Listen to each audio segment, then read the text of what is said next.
जानते हो, जो बात मैं तुमसे कहना चाहता हूं उसके लिए मैं तुम्हारे घर भी आ सकता था। नहीं आए, अच्छा किया, क्योंकि अपने घर में मैं आपके दोस्त का बेटा होता और मेरे पिता की मौत के बाद शायद ये रिश्ता आपको रास नहीं आया।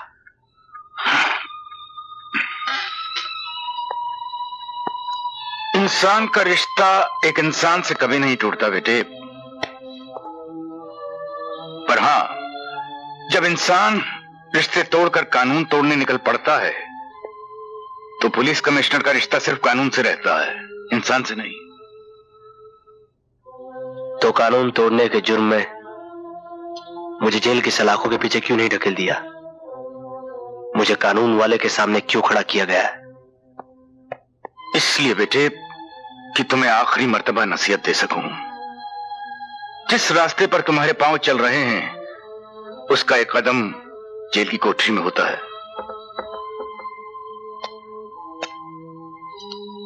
तो फिर जाइए और जाकर उन हैवानों के पैर काटकर उन्हें जेल के सलाखों के पीछे धकेल दीजिए जिन्होंने धोखे से मेरे बाप के सीने में गोली ठोक दी थी।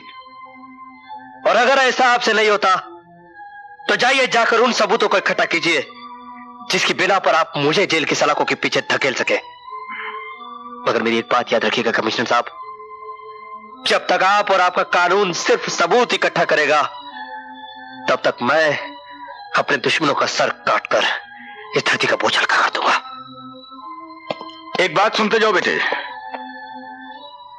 लोहा लोहे को जरूर काटता है और कानून तोड़कर गुनाहगारों को भी खत्म किया जा सकता है, लेकिन गुनाह को नहीं। गुनाह और गुनहगारों को आप कानून की किताब पढ़कर सजा दीजिए कमिश्नर साहब, मगर मेरे लिए मेरा दिल ही कानून है और मेरे जज्बात ही मेरी किताब।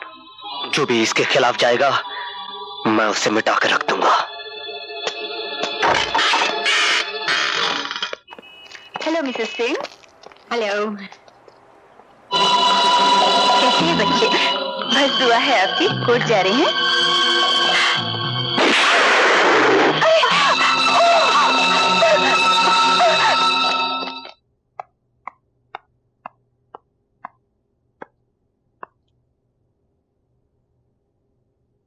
कमिश्नर साहब देखिए, देखिए मेरी मां को कानून के दुश्मनों ने क्या इनाम दिया है।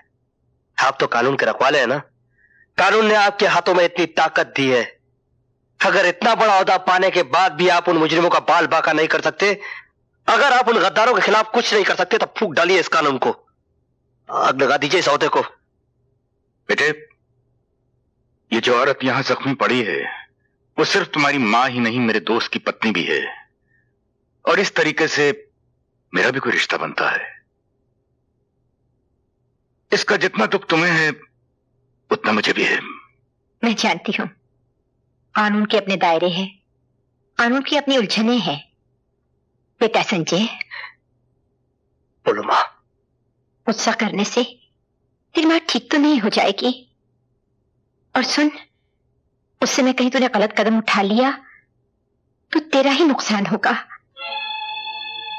मगर इस कानून की तलवार को किसी को तो अपने हाथ में उठाना होगा मां, और मैं इस तलवार के वार से उन लोगों को खत्म कर दूंगा। अब मम्मी की तबीयत कैसी है? ठीक है। संजय, मेरे हाथ तो कानून और वर्दी की वजह से बंधे हुए हैं, लेकिन तुम्हारे हाथ तो खुले हैं। देखो, मैं भी जगन्नाथ से उतनी नफरत करता हूं जितनी कि तुम।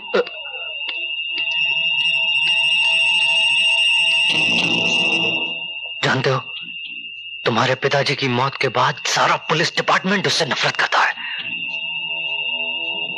मुझे खबर मिली है कि आज रात को 9:30 बजे वो होटल ब्लू पैलेस में आने वाला है। ये लो।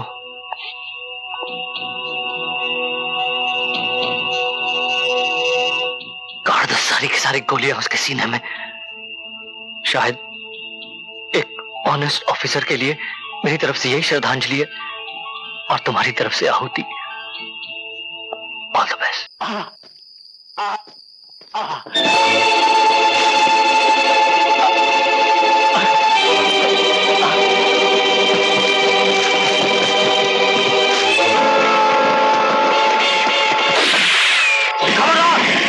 अगर किसी ने कानून को अपने हाथ में लिया तो भून के रख दूंगा।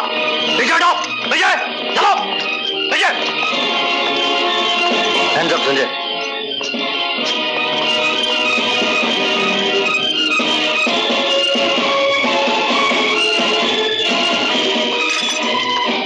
सॉरी दोस्त, वो मेरी दोस्ती थी, ये मेरी ड्यूटी है। जो इंसान कानून को अपने हाथों में लेता है, जेल की सलाखें उसका नसीब बन जाती है। मां, मकसद के लिए जीने वाले नसीब की मोहताज नहीं होते। जगन्नाथ को खत्म करना मेरी जिंदगी का पहला और आखिरी मकसद था, जो मैं पूरा कर चुका हूं। जानती हूं, और तू भी ये जान ले, अपनी मां से कभी उम्मीद मत रखना वो तुझे बचाने या तेरा साथ देने आएगी। हमारे रास्ते अलग हो चुके हैं। मां,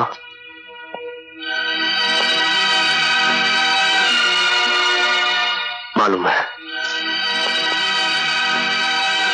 मैं अपने कर्म की लड़ाई लड़ चुका हूं। अब तू अपने धर्म की जंग लड़।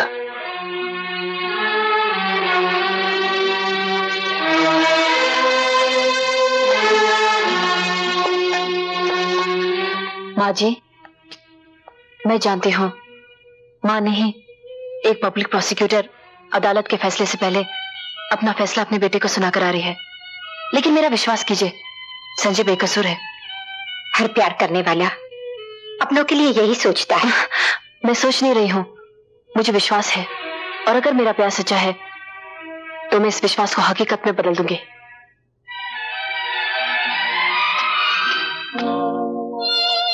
संजय, तुम एक गुनहगार से मिलने आई हो? मैं गुनहगार से नहीं, अपने प्यार से मिलने आई हूं। मेरे कर्म तुम्हारे कानून की निगाह में गुनाह है सोनम। मुझसे जितना दूर रहोगी उतनी सुखी रहोगी। प्यार का रिश्ता आत्मा से होता है। अव्वल तो मैं मानती नहीं कि तुम गुनहगार हो, लेकिन अगर कानून की नजरों ने तुम्हें गुनहगार साबित कर दिया और तुम्हें सजा हो गई, तो मैं अपने प्यार की सौगंध खाके कहती हूँ, तुम्हारी यादों से अपनी मांग सजाऊंगी और जन्म जन्म तक तुम्हारी राह देखूंगी, जब तक तुम मुझे अपनी सुहागन बनाकर घर की चौखट के अंदर नहीं लेकर जाते।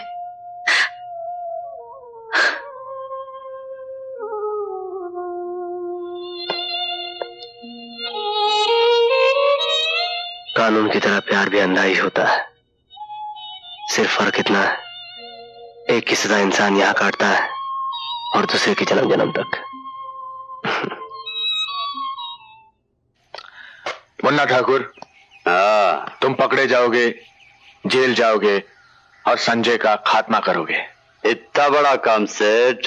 जितना बड़ा काम उतना बड़ा इनाम मुन्ना ठाकुर। समझ गया सेठ। हमारा नाम मुन्ना ठाकुर। हम आदमी की गर्दन को एक ही झटके में चिड़िया की मुंडी की तरह मार देते हैं और उसके प्राण फुर्र से उठ जाते हैं। समझा का? और आज वो चिड़िया तू है, तू का? मुन्ना ठाकुर, तुम दुनिया वालों के लिए ठाकुर होगे, मगर मेरे लिए सिर्फ मुन्ना हो। चिड़िया आज ही नरक में जाएगी और वहां नरक के दरवाजे पर तुम्हारा वो बाप सफेद पगला सेठ जगन्नाथ तुम्हारा इंतजार कर रहा होगा।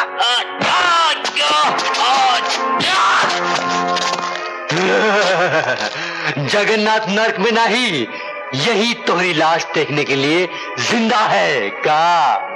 और आज ही मुन्ना ठाकुर तो हर वास्ते यमराज बन के आए।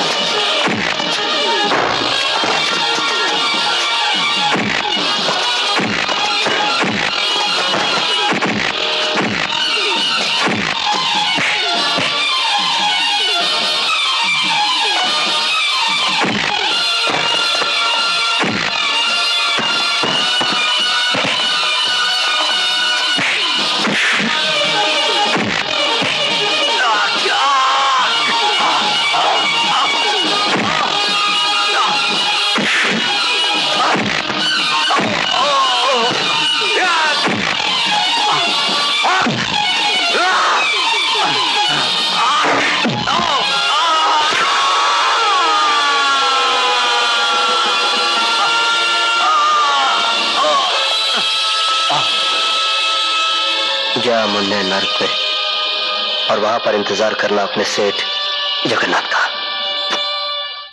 मिस्टर वफादार गुप्ता, ये तुम्हारा असली नाम है? 100% असली सर। दरअसल हमारे एक वफादार कुत्ते की मौत के बाद मेरे माँ बाप ने मेरा नाम रखा वफादार गुप्ता। नाम वफादार है, लेकिन अपनी वर्दी और ओहदे से गद्दारी कर रहे हो। मैंने क्या किया सर? तुम घर की खबरें दुश्मनों तक पहुंचाते हो। मेरे पास रिपोर्ट आई है। तनख्वाह तुम सरकार से लेते हो, लेकिन नौकरी तुम उन गद्दारों की करते हो। एक बात याद रखना गुप्ता, घर का भेदी लंका ढाता है, पर मैं लंका ढाने वाले भेदियों का नामो निशान इस डिपार्टमेंट से मिटा देता हूं, समझे? सर, मेरे नाम का ये निशान आप देख रहे हैं, वफादार गुप्ता, और आप मेरी वफादारी पे शक कर रहे हैं? मेरी नहीं सर, आप मुझ पे शक नहीं कर रहे, पूरे डिपार्टमेंट पे शक कर रहे हैं। सर, आप खुद अपने आप पे शक कर रहे हैं, सिर्फ इसलिए सर कि मेरी वर्दी पे ये नेम प्लेट लगी है और आपकी वर्दी पे ये मेडल। सर, मेरी जिंदगी का एक ही मकसद है, ये मेडल हासिल करना, और उसके लिए अगर मुझे शहीद होना पड़ा सर, तो मैं हंसते हंसते फांसी पर चढ़ जाऊंगा सर। मैं जानता हूं सर, सरकारी नौकरी में आंसू और जज्बात की कोई कीमत नहीं है सर, मगर एक बात याद रखना सर, वफादार गुप्ता का सर कट जाएगा, किसी गद्दार के सामने झुकेगा नहीं सर। अब आप जो चाहे मेरे साथ सलूक कीजिए सर, चाहे मुझे जान से मार दीजिए सर, और चाहे मुझे छोड़ दीजिए सर। ठीक है, मैं अभी इस रिपोर्ट पर कोई एक्शन नहीं ले रहा हूं, तो मैं सिर्फ वार्निंग देकर छोड़ रहा हूं।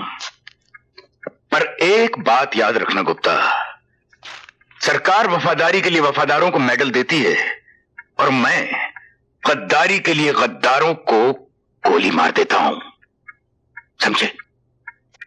You can go. Thank you sir.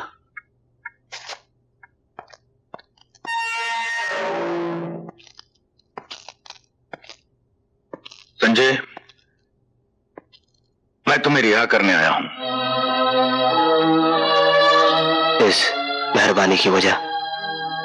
सिर्फ मैं जानता हूं कि तुम गुनाहगार नहीं हो, बल्कि बना दिए गए हो।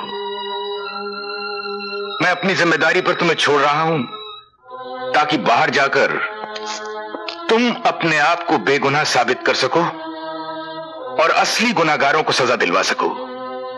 देखो, ये तुम्हारा इम्तिहान है, जिसके नतीजे का इंतजार मुझे रहेगा।